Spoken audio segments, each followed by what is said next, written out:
out right enough. What? It's not ticking out right enough. I can't hear you. It's not ticking out the high enough. It's cold.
straight, Yeah. it's as if I'm putting my foot down and it's like creaking in power. Like It's doing what, sorry? I'm not getting any power when I get to the end of the straight. So I can. Is it to do with the carb? Possibly, I'll have a look And into it. like, it'll do it on different laps. On some laps it'll be fine going down the straight, and then the next lap it won't want to pull down the straight. Yeah. What's that to do with?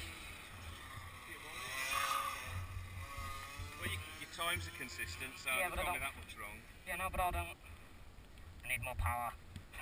Always. Yeah, well, I'm telling you, at the end of the straights. Is it when you come back on the power? Go get mine ready. See you in a bit. Alright, mate. I'll come out the chicane, I'll get onto the straight, and about halfway down that back straight, Yeah. it feels as if the power's flat. Right, well, maybe the flex is too long then. I don't think it's anything to do with flex. Will you check the pop off on the carb?